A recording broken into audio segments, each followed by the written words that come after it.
Tout d'abord, de la présentation qui était très riche et je tiens vivement à remercier toute l'équipe et son directeur général des efforts consentis pour arriver à ce niveau-là au Maroc. 8 600 000 analphabètes, c'est un chiffre qui nous fait peur, qui fait mal au cœur et qui frappe aux yeux, forcément. Alors ma question, elle est très précise. Monsieur le directeur général, c'est par rapport à la partie inclusion. Où en est les personnes handicapées de votre stratégie? C'est-à-dire, est-ce que vous avez développé une politique servant à alphabétiser les personnes handicapées, adultes handicapées? Voilà. Donc, c'est ma question et je vous remercie.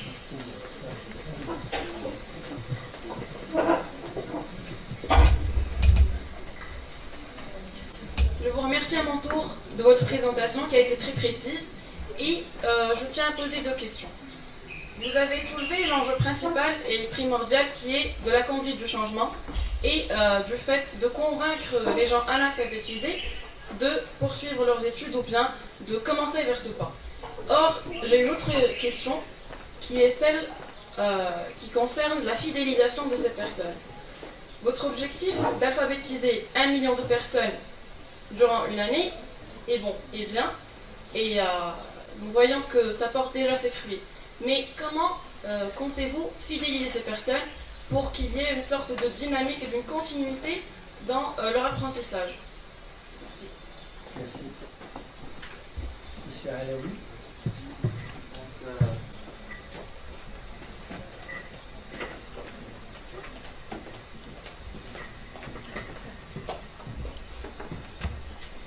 Donc, à mon tour, je remercie Samih Mahmoud pour cette chance qu'il nous a offert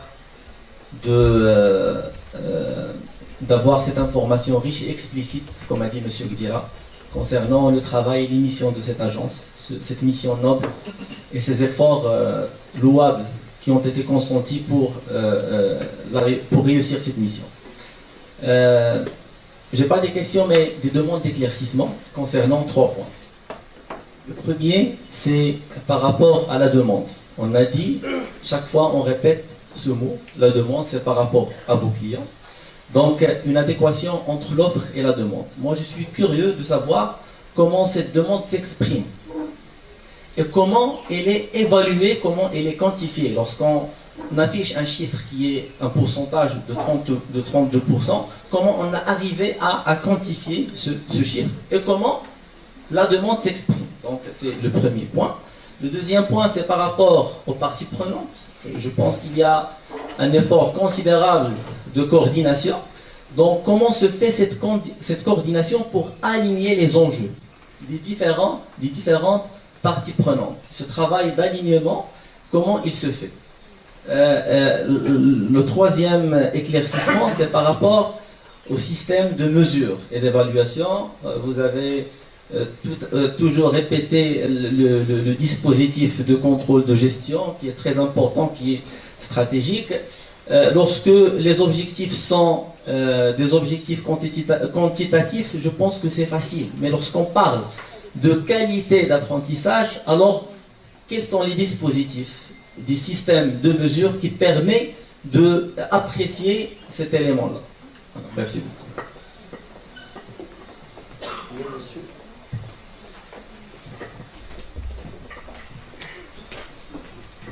Je me présente Abak Nassi, je suis étudiant au Master Gouvernance, Gestion des ressources humaines et Ingénierie de compétences.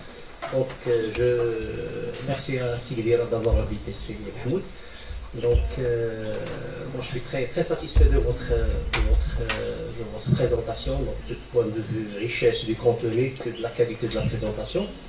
Moi, j'ai 3 questions.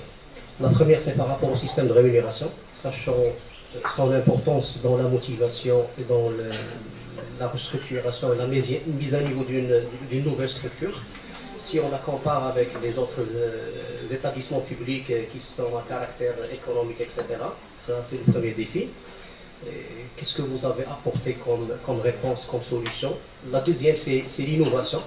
parce que j'allais poser la question à quoi sert l'alphabétisation, mais il l'a annoncé avant moi. Donc moi, je me pose la question face à ce fléau qui est sociétal. Moi, je sais bien que l'agence elle est dans un environnement il agit dans un environnement qui est très complexe, avec des pesanteurs qui sont historiques. Qu'est-ce qu'il y a de révolutionnaire? Qu'est-ce qu'il y a d'innovation pour faire face à ce fléau? Parce que personnellement, je ne crois pas, quel que soit l'effort, je ne crois qu'on va dépasser ce problème avec les méthodes actuelles, avec la troisième question, et la dernière, c'est j'ai bien écouté l'exposé dans un certain nombre de dimensions, de gouvernance, stratégie, etc. Où est la part de la communication? La communication sociétale d'une part pour présenter l'agence, pour présenter ses performances et pour donner une bonne réputation et rassurer l'opinion publique. Et merci.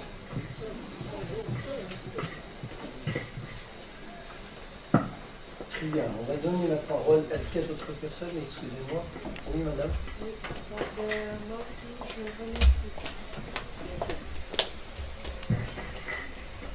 C'est Madame Nafi Trener.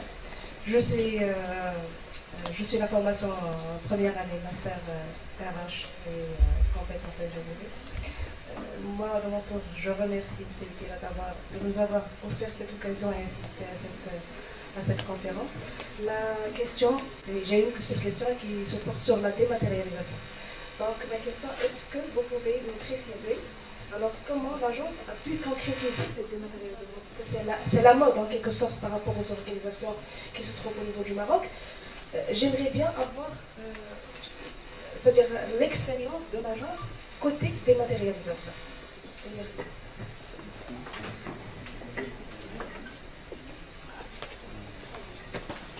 Merci.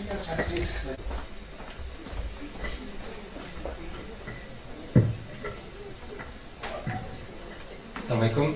Merci beaucoup à l'équipe d'organisation, à Samir pour cette présentation riche et pertinente.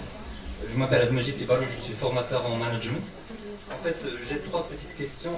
La première, quand on parle de ces changements, de ces chantiers de changement, automatiquement il y aura des résistances, de la réticence dont vous avez parlé. Alors j'aimerais bien, s'il vous plaît, nous présenter un certain nombre d'exemples concrets de résistance que vous avez rencontrées lors de ces chantiers. Donc ça, c'est la première demande, si possible. Deuxième question, quand on parle d'une organisation qui est plus ou moins jeune, c'est vrai que l'agence, il y a derrière tout un historique, mais on peut considérer qu'en quoi c'est une organisation qui est jeune. Ma question est la suivante. Est-ce que vous vous êtes jamais dit, quelque part, pourquoi ne pas aller modéliser la performance et tirer des leçons des modèles de performance du membre de l'entreprise et essayer quand même, peut-être, de les appliquer pour le cas de l'agence. Sinon, quels pourraient être les freins à cette possibilité ou à cette piste de réflexion? Si oui, est-ce qu'il y a des résultats satisfaisants par rapport à ça? Troisième question, vous avez parlé de l'approche client, c'est quelque chose de très pertinent et sincèrement de très impressionnant. Ma question est la suivante. Est-ce que ça commence à faire partie de la culture managériale de l'agence ou ça reste quand même quelque part juste superficiel? Autrement dit, par exemple, est-ce qu'on a aujourd'hui un programme de formation, d'accompagnement pour instaurer le service client, là, pour fidéliser ses clients, concrètement offert aux gens, que ce soit partie prenante ou collaborateurs au sein de l'agence? C'est la troisième question. Alors, est-ce qu'il y a des programmes d'accompagnement pour instaurer au niveau de la culture de l'agence le service client, l'approche client? Voilà, merci beaucoup. Je crois que je vais donner la parole. Voilà, je vais donner la parole à monsieur.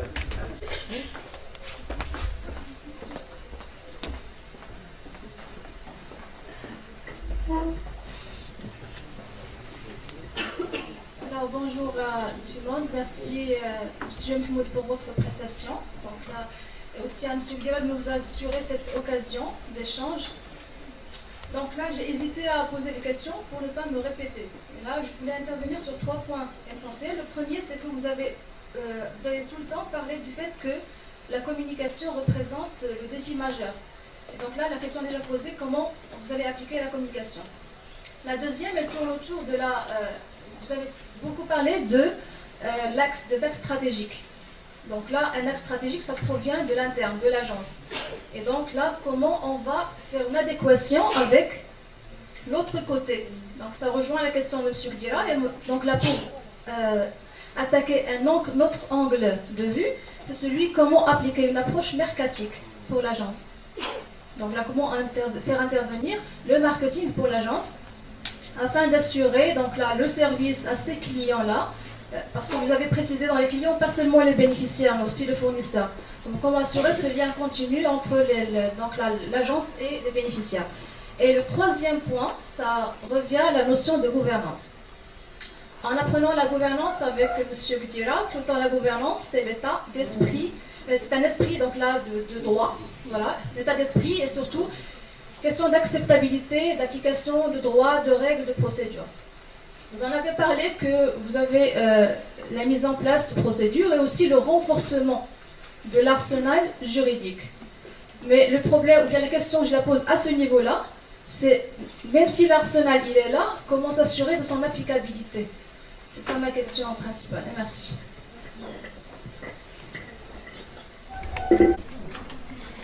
Merci beaucoup. Donc, il y avait 9 interventions, pratiquement, ça concerne 15 questions. Je ne sais pas si c'est un bon indicateur, c'est un mauvais indicateur. Est-ce que mon exposé n'était pas clair, n'était pas intéressant? Mais je pense que c'est un bon indicateur pour moi parce que la qualité des questions qui ont été posées, vraiment, c'est du fond. On disait que ce sont des gens spécialistes dans l'alphabétisation. Ce sont des questions qui se posent pour l'agence et qui doit trouver des réponses. Donc, je n'ai pas les réponses pour toutes les questions. Ça d'une part, d'autre part, l'équipe de l'agence est présente avec nous. S'ils souhaitent par la suite compléter des propos, apporter des éclaircissements, c'est le bienvenu. Donc voilà, je commence par la première question. Donc 8 600 000 analphabètes. Quelle est la place des handicapés? Voilà, donc le choix qui a été effectué par l'agence, c'est qu'on travaille avec des partenaires dans le cadre de la convergence. Le meilleur modèle pour nous, pour le moment, c'est qu'on a un partenaire porteur du projet. Pour l'alphabétisation des migrants, dans les deux sens, on travaille avec le ministère de la Migration. Pour les artisans, on travaille avec le secrétariat d'État chargé d'artisanat, avec les agriculteurs, nous travaillons avec le ministère chargé de l'Agriculture. Donc pour les handicapés, nous avons une convention de partenariat avec l'entraide nationale. Donc c'est une composante essentielle. Nous travaillons sur ce créneau. Il est très compliqué. Il est très compliqué. Pour être franc, il faut avoir un programme adapté pour cette population. La typologie de l'handicap, il est hétérogène. On va prioriser. Nous avons déjà fait le choix. 2, c'est compliqué sur le plan statistique. Donc, quelle est la cartographie de cette population cible? Quel est le nombre? Quelle est la répartition? Le montage, pour nous, il est clair. Nous avons l'appui technique de l'Union européenne qui va nous accompagner pour toute l'expertise. Donc, il n'y a pas de souci. Mais le défi, nous allons également faire appel aux associations. Nous allons travailler avec les associations pour ce créneau. Mais maintenant, nous sommes en train d'affiner la population cible. Donc c'est important de connaître à qui s'adressons-nous sur le plan profil, typologie d'handicapés, le nombre et également répartition au niveau de tous les territoires marocains. Donc ça par rapport à la première question. Deuxième question posée par Karima, c'est la question de fidélisation. Effectivement, la fidélisation, c'est un aspect, la motivation et l'incitation, c'est un aspect. On peut avoir des inscrits au début, mais est-ce qu'on va avoir des admis, des alphabétisés? À quel niveau? Ça a été posé une deuxième fois. Donc, quel est le niveau requis? Donc, comment on fidélise? là, je vais partager avec vous l'effort, mais cela ne veut pas dire que le résultat il est positif. Donc, ce que je peux dire que nous avons compris au niveau de l'agence, mais ce n'est pas nouveau, ça a été compris même par, je dirais, par toutes les personnes qui ont géré ce secteur, que la fidélisation des analphabètes, des bénéficiaires plutôt, c'est important. Comment je pense qu'il n'y a pas meilleur que la communication, que la sensibilisation, mais de quelle manière? Donc ça a été posé plusieurs fois, ça a été posé par Cécile Ahmed, par d'autres intervenants, quel type de communication? Nous avons une stratégie de communication qui est basée sur le plaidoyer, sur la sensibilisation et destinée en premier lieu aux bénéficiaires. Et par la suite, donc, il y a des outils de communication adaptés qu'on doit développer. Dernièrement, on a travaillé sur beaucoup d'outils de communication. Je pense que vous avez suivi avec nous les capsules qui ont été diffusées sur les chaînes de la télévision et de la radio. Je pense que ça, en quelque sorte, respecté à quelques normes, ça a aidé à beaucoup de, je dirais, à un bon impact. On a suivi l'impact sur le plan auditoire et également sur le plan retour des bénéficiaires. On a reçu beaucoup de demandes d'inscription, beaucoup de questionnements, beaucoup d'interactions avec les bénéficiaires et d'autres outils de communication qui ont été développés. Également, pour fidéliser ces participants, il y a un autre axe, c'est l'e-learning. Nous avons constaté qu'il a cette contribution pour fidéliser davantage les apprenants, surtout un dispositif conçu à travers les smartphones. Vous savez très bien que maintenant, le taux d'utilisation des téléphones, d'après les statistiques de l'organe régulateur de télécommunications, que le taux d'utilisation des téléphones est un taux important par les analphabètes, par les alphabétisés. Et donc, c'était pour nous une opportunité pour explorer cette niche, cette piste. Et ça commence à donner des résultats, surtout dans le cadre ça a été confirmé dans le cadre des focus group qu'on a organisés avec les alphabétiseurs et également les bénéficiaires. Un grand apport, c'est que le e-learning, et surtout à travers les smartphones, il crée un environnement familial et d'entourage pour inciter les gens à suivre les programmes d'alphabétisation. C'est-à-dire un effet d'entraînement grâce à un petit environnement. C'était très remarquable, on l'a constaté et c'est extrêmement important. Donc cette interaction familiale. Un autre élément pour fidéliser, c'est le choix des programmes et l'intégration des aspects qui n'ont pas un caractère de contrepartie, parce que malheureusement la contrepartie, parfois il peut être une contre-performance. Ça a été posé dans une autre intervention, c'est la question des activités génératrices de ressources, c'est la question de motivation pour suivre un cycle de formation professionnelle, c'est la question d'apprendre un métier. Donc on a constaté la différence entre des programmes d'alphabétisation ayant un trait commun et des programmes d'alphabétisation fonctionnelle ou réalisés avec des partenaires. Alors je vais citer des exemples pour que je sois plus concret et plus clair. Un partenariat avec la Banque islamique de développement pour réaliser un projet qui s'appelle PALAM. C'est un programme destiné aux analphabètes et par la suite qu'ils ont la possibilité de suivre la formation professionnelle au niveau de la région Souss-Messa. C'est un exemple. Un autre exemple, c'est l'alpha fonctionnel pour les artisans, pour les agriculteurs, notamment pour les artisans. La motivation et le degré de fidélisation il est plus important par rapport à un programme général qui se contente des compétences de base, de la lecture, de l'écriture et du calcul. Un autre projet qui a été réalisé avec le conseil régional de Tanger, qui s'appelle Tsemkin, et qui s'est basé sur ce principe, c'est-à-dire que les bénéficiaires vont par la suite bénéficier d'un accompagnement pour créer des activités génératrices de ressources. un autre projet maintenant sur le pipe, c'est à travers une fondation donc, qui va nous accompagner pour accompagner les bénéficiaires depuis le départ pour avoir cette possibilité de monter leur propre projet. D'ailleurs, même dans le cadre du projet PALA, donc le premier projet au niveau SUSMESA, donc c'est un projet qui est mené en partenariat avec l'agence, donc le département d'information professionnelle, l'agence de développement social, également pour bénéficier par la suite des possibilités des crédits, des microcrédits pour monter leur propre projet. On a vu que ce sont des projets attrayants non seulement pour les bénéficiaires, mais également pour les autres acteurs, par exemple les opérateurs de réalisation, par exemple lorsqu'il s'agit des associations. Donc voilà quelques instruments de fidélisation. Je pense que le point commun derrière, c'est d'expliciter ce besoin chez le bénéficiaire. Il faut le comprendre, il faut l'expliciter, il faut répondre à ce besoin. Maintenant, par rapport aux demandes d'éclaircissement de Serachid, donc 4 éclaircissements, chez 3 qui est là. Donc il y a la question de comment exprimer la demande. C'est une question importante.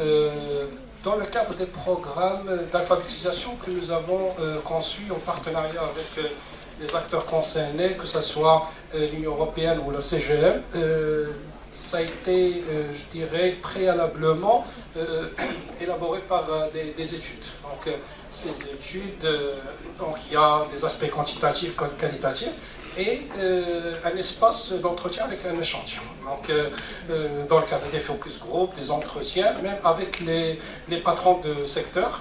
Et donc, ça permet de dégager pas mal de conclusions.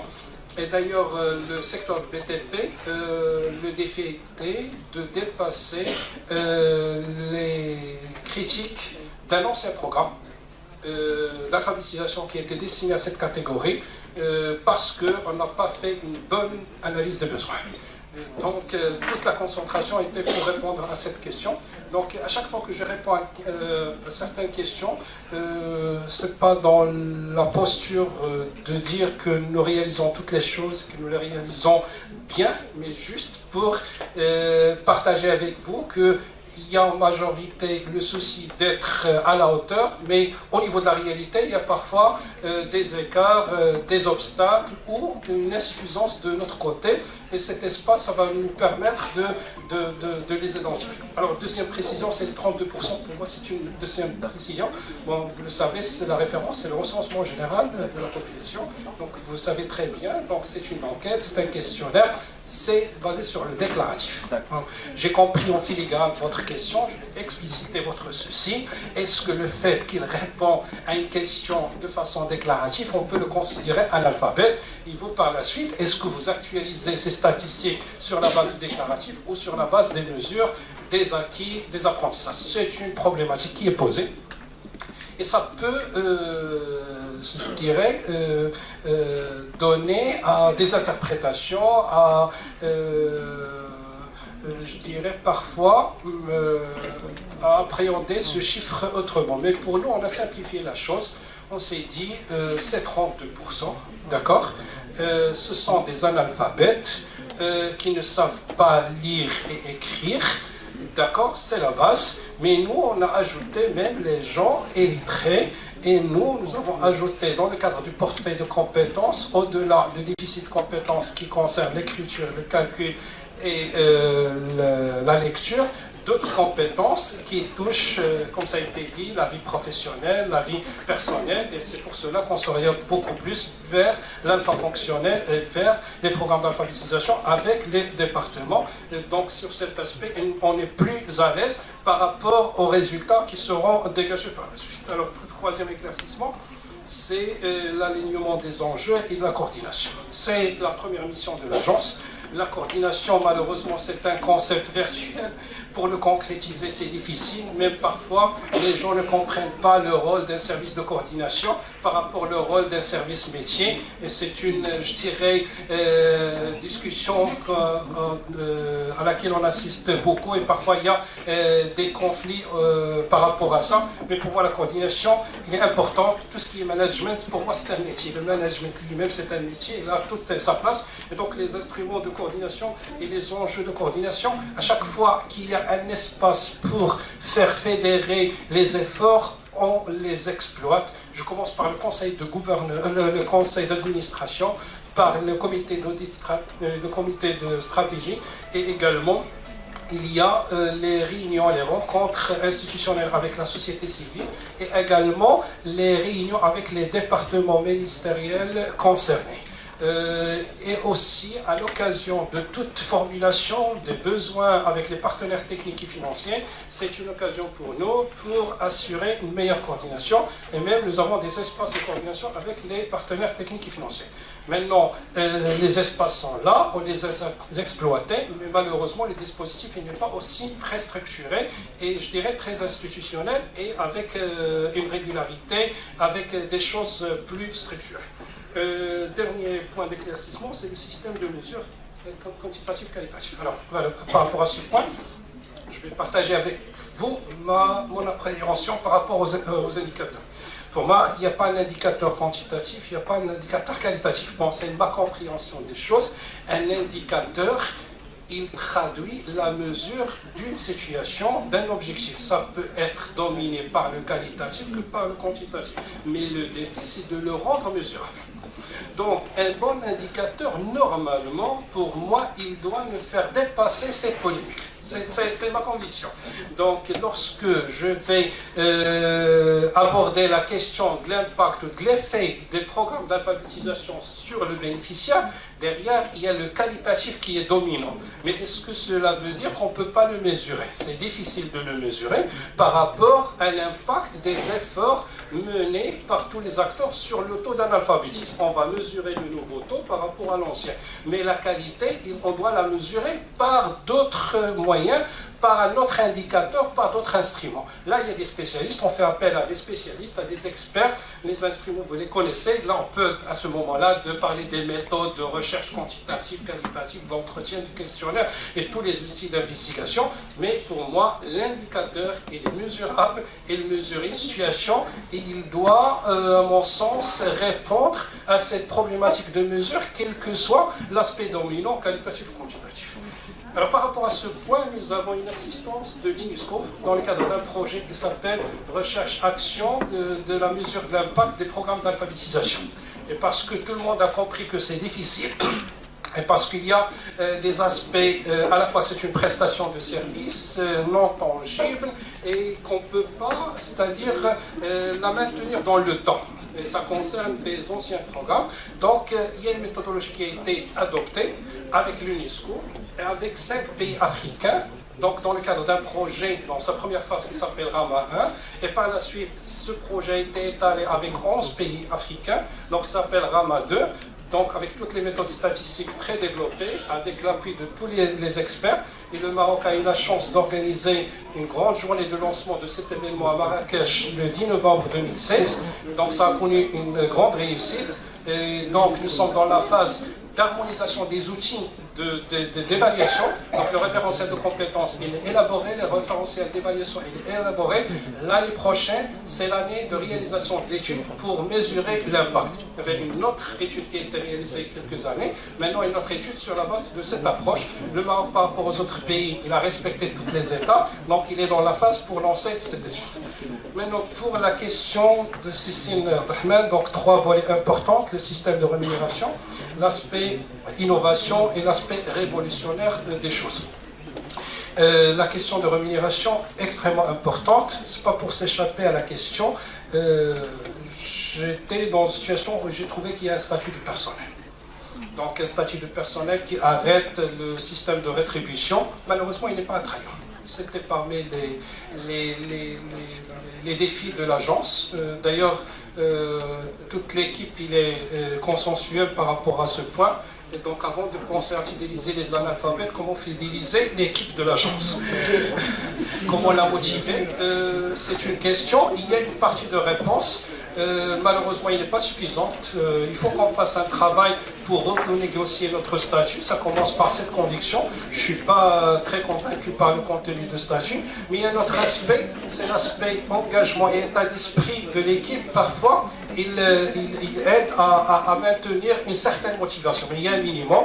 Donc déjà, il y a le profil de la personne et l'état d'esprit. Est-ce que sur le plan système de rémunération, nous sommes bien rémunérés, nous sommes très bien motivés, et ça, c'est pas suffisant, c'est pas le cas pour l'agence, mais quand même, je dois souligner qu'il y a une importance, un important engagement de l'équipe. C'est grâce à la conviction au profil de ces personnes que je tiens à les remercier vivement. Je ne suis pas en train de leur jeter des fleurs, ils savent ça très bien, et donc c'est pas suffisant. Je pense que c'est un défi posé pour nous. D'ailleurs, c'était toujours le cas. On disait, il faut qu'on réalise tout d'abord les bonnes performances, il faut qu'on donne une légitimité à cette agence avant de passer à renégocier notre système de rémunération. Et donc, c'est dans le pain par rapport à ces stratégies. Maintenant, la place d'innovation et de tout ce qui est révolutionnaire, je pense que l'innovation, c'est par rapport aux méthodes de travail et surtout à l'aspect informatisation. Tout ce qui est dématérialisation et learning, pour moi, c'était révolutionnaire. Et là, je saisis l'occasion pour donner concrètement la dématérialisation. Il a consisté au quoi ? Pour réaliser des programmes d'alphabétisation avec les associations, on lance un appel à projet, c'est comme les appels d'offres.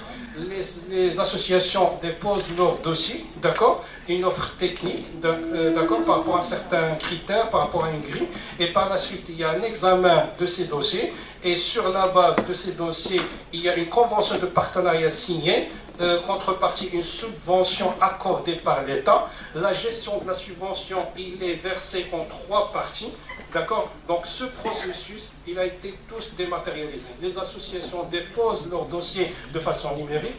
Les conventions et tous les actes de gestion, y compris les actes de paiement, de l'engagement et de paiement, par rapport aux 3 phases, c'est réalisé de façon dématérialisée.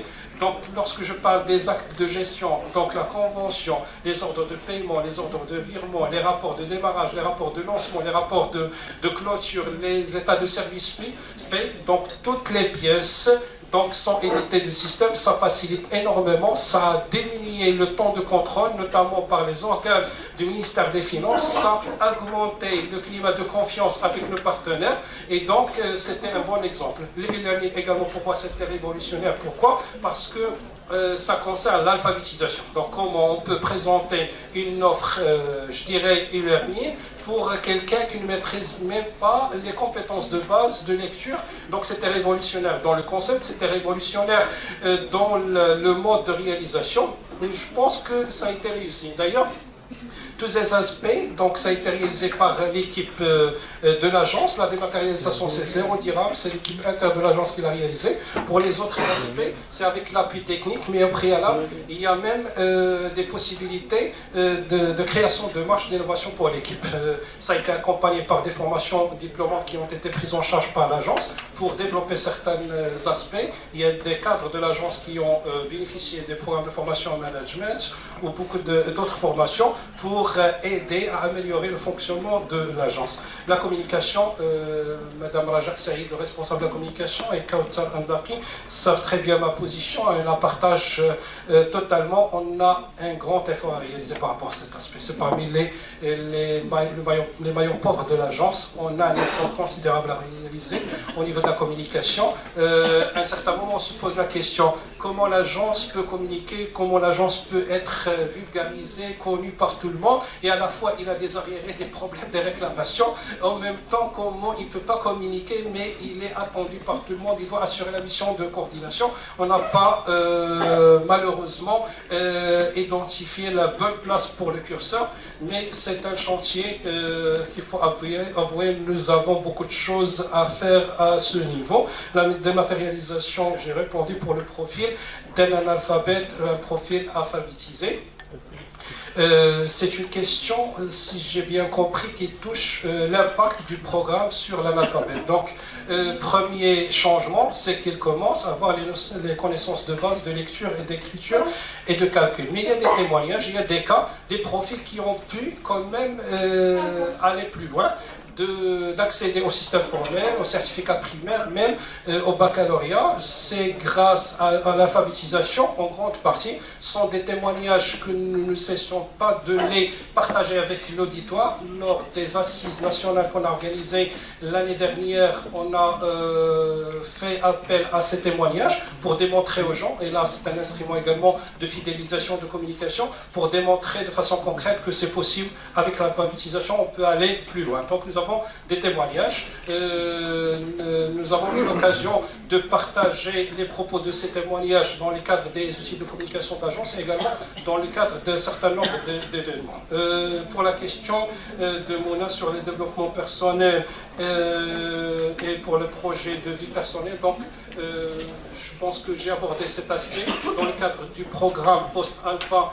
Donc c'est un programme pour renforcer les compétences et pour l'insertion socio-professionnelle. Et pour les autres exemples que j'ai cités tout à l'heure, nous avons toujours ce souci pour donner un projet personnel pour les analphabètes. Ce n'est pas généralisé, ça ne touche pas les 1 million de chaque année, mais une population très réduite, mais avec un impact considérable. C'est l'objet de vous avez posé 3 questions. La résistance de changement, des exemples. C'est difficile, je me rappelle un certain nombre d'exemples pour la résistance, mais je pense que par rapport à l'e-learning, je peux citer quand même un exemple important, c'est au niveau des alphabétiseurs.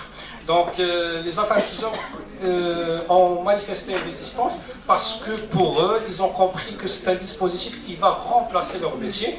Et donc c'est un métier, un alphabétiseur il est rémunéré, donc il a compris que un dispositif e-learning va je dirais, déclencher cet abandon par rapport à ce corps, et donc ça a nécessité un effort de communication. On ne peut pas alphabétiser uniquement par le e-learning. Votre rôle, il est indispensable. On peut compléter par la formation présentielle, et donc on a toujours besoin de vous. Donc voilà un exemple qui m'a beaucoup frappé. Il y a également des exemples de résistance au changement par rapport à la dématérialisation. Ce n'était pas facile au début. Par rapport à certaines associations, c'était difficile parce qu'il y a une technicité derrière pour eux. D'accord ? Et également parce que ça a été accompagné par d'autres changements. On a instauré une grille de notation, ce n'était pas le cas avant. Donc ça nécessite des compétences au niveau de l'utilisation du système d'information, c'est une autre culture. Et les associations, donc il y a une différence par rapport à l'organisation, par rapport au fonctionnement, par rapport aux personnes qui sont en charge de ce dossier. Donc ça a nécessité beaucoup de communication et surtout beaucoup de formation. Voilà 2 exemples par rapport à la résistance au changement. La jeunesse de l'organisation, les outils de secteur public, privé. Donc pour moi, le contrôle de gestion, le contrôle interne sont des outils qui trouvent leur naissance au niveau du secteur privé. Déjà, si nous avons un système de contrôle de gestion au niveau de l'organigramme, nous avons cette ambition. Donc nous commençons à instaurer, à s'inspirer du secteur privé. Nous avons compris que ces instruments ne peuvent voir le jour rapidement au niveau du secteur privé. Qu'en est-il pour le secteur public? Et donc nous avons pris tout le temps pour instaurer progressivement cette culture. D'ailleurs, au niveau des chantiers de la feuille de route, le système de contrôle-gestion a été inscrit parmi les chantiers de la première année 2017. On ne l'a pas réalisé, on n'a pas respecté les délais. Tout simplement, on a compris que ce n'est pas le temps opportun. Il faut tout d'abord stabiliser le système, il faut nommer les gens, il faut mettre en place les services, il faut commencer par le commencement, le manuel de procédure, et par la suite, il faut instaurer le système de contrôle-gestion. La même chose pour les autres outils. Quoique pour la dématérialisation, pour moi, quand même, ça prouve quand même la naissance au niveau du secteur privé. On a pu la réaliser parce que l'environnement était relativement propice malgré ses réticences, également parce que le besoin était énorme. Les arriérés, croyez-moi, on n'a pas pu assigner les arriérés, on n'aurait pas pu assigner les arriérés si on n'a pas procédé à la dématérialisation. Donc c'était vraiment un grand besoin et donc un grand challenge pour nous, et donc on a foncé. Le dernier point, c'est par rapport à la culture d'entreprise, l'approche client. C'est un état d'esprit, c'est un choix stratégique. Donc on commence à l'instaurer. Donc à travers notre système d'écoute, système de réclamation, système d'accueil, et à travers notre politique de communication, et à travers également nos démarches d'élaboration des programmes d'alphabétisation. Donc toujours on revient aux futurs bénéficiaires pour voir quelle est l'attente finale. Et donc on essaie d'élaborer des programmes qui répondent à ça. Donc 9e intervention, la communication. Donc j'ai répondu à cette question, allez voir qu'ici. Donc si vous avez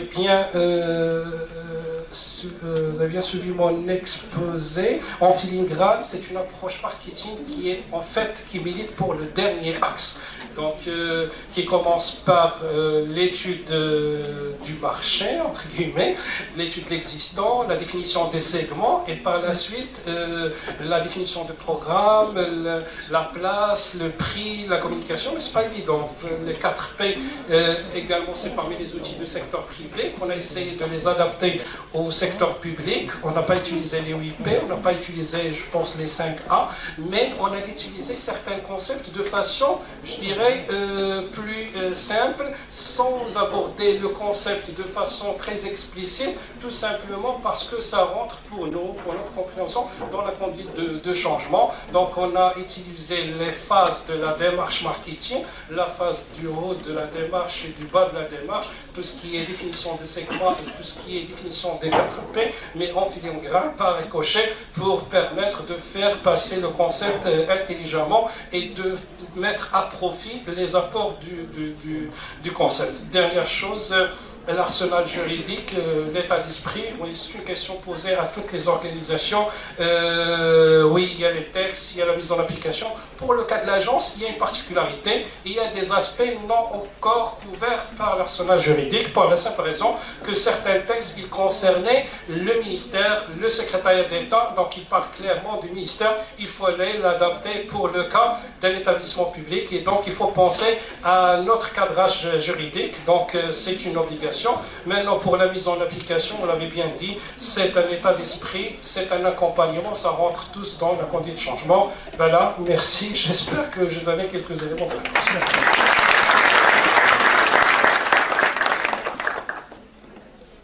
Merci beaucoup, Samir Mahmoud. D'abord pour la clarté et la témérité, le courage, je dirais, des réponses. Ça, c'est de 1.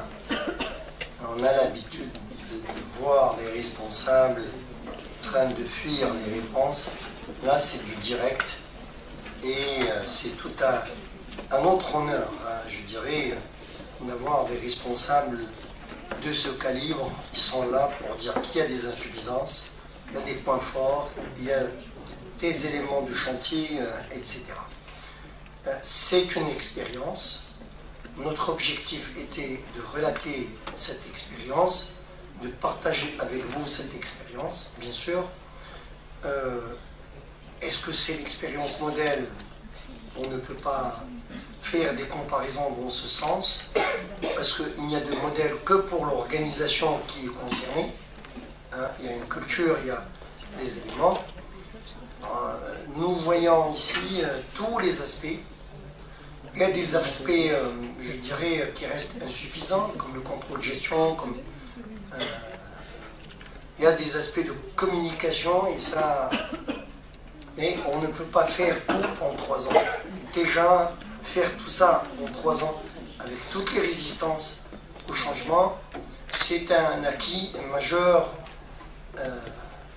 pour les organisations publiques, les établissements publics marocains. Je ne sais pas s'il y a d'autres questions, d'autres interventions, d'autres... Alors, je vais prendre Rana. D'abord, je remercie M. Bira pour nous avoir donné l'occasion de rencontrer M. Mahmoud. Vraiment, c'était un exposé très satisfaisant. Vous nous avez intégrés dans votre politique. On sent la communication dans votre agence, et ça se voit par la présence de tout votre staff. Et donc là, ça montre clairement la gouvernance et la culture et le style de management dominant dans votre agence. Je vous vois un acteur de changement, que le Maroc est fier de vous. Moi, je le dis sincèrement. Peut-être, je crois que vous devez travailler beaucoup plus sur la communication. Vu moi, en tant que citoyenne, je ne vois pas beaucoup de choses sur l'agence. Donc, je vois à travers vous et à travers votre staff, il y a des efforts considérables qui se font, mais qui ne se vendent pas. Donc, peut-être que vendre votre produit va traduire les efforts que vous faites à l'intérieur. Voilà, donc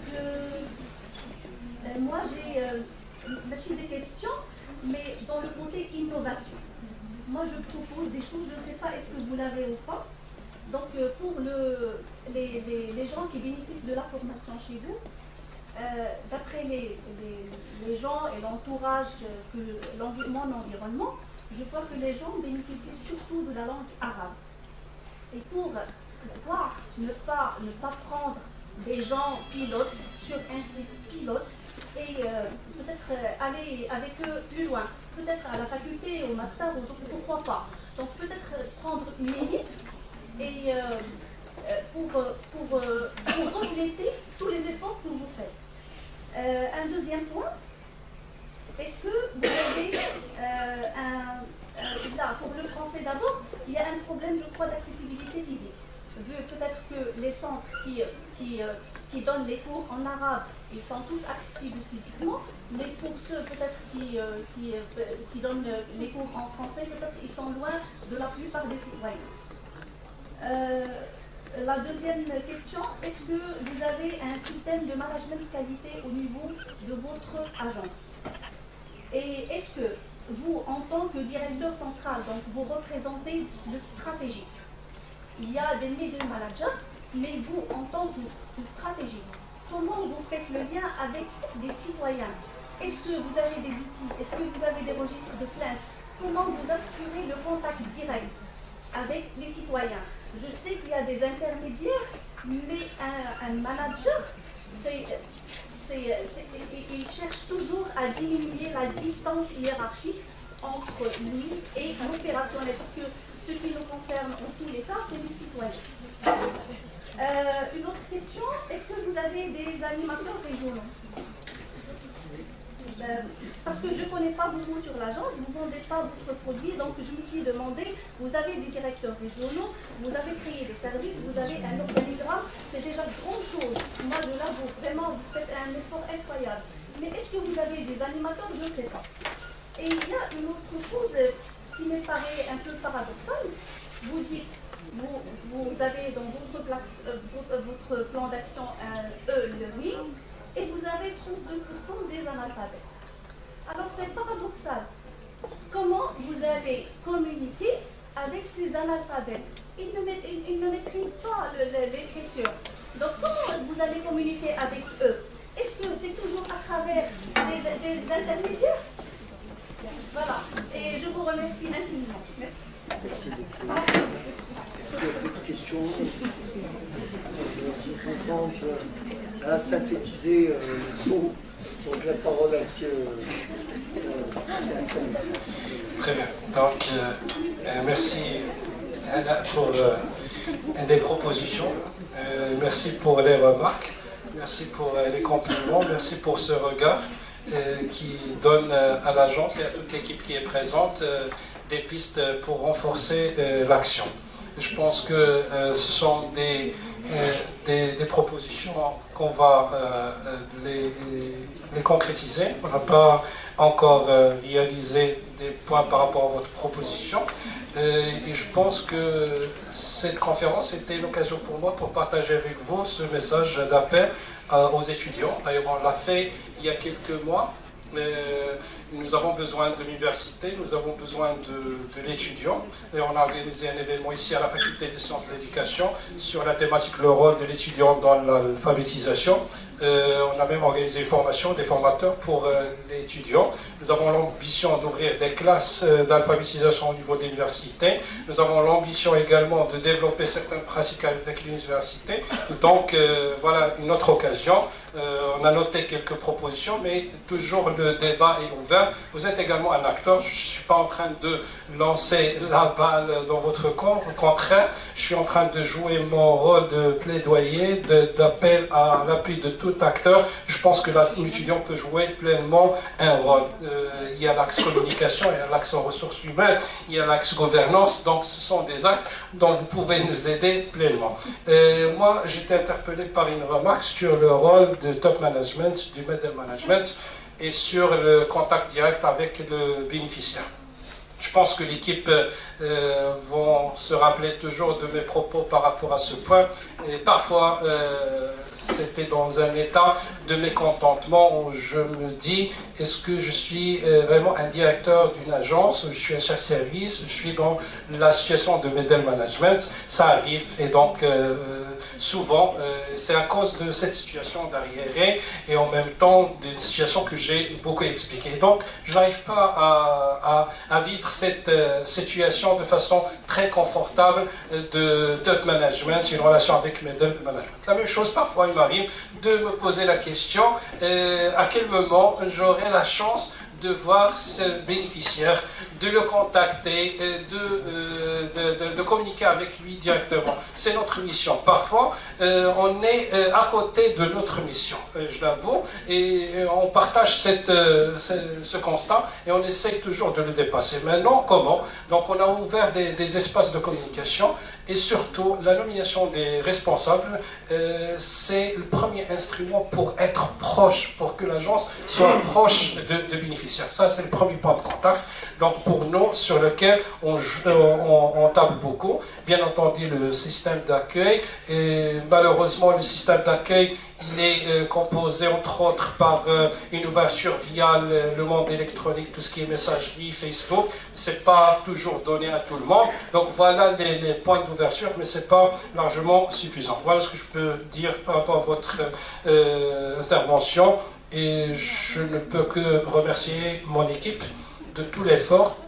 Et comme vous l'avez dit, ils sont présents avec nous. C'était un choix, donc ce n'est pas une obligation qu'ils viennent ici. Donc, ils sont, c'est-à-dire intéressés par cette conférence, même ils ont participé à préparer cette conférence. Donc, ça dénote un état d'esprit de l'équipe. Je tiens à les remercier vivement et je remercie tout l'auditoire. J'espère modestement que j'ai répondu à votre attente. Merci beaucoup.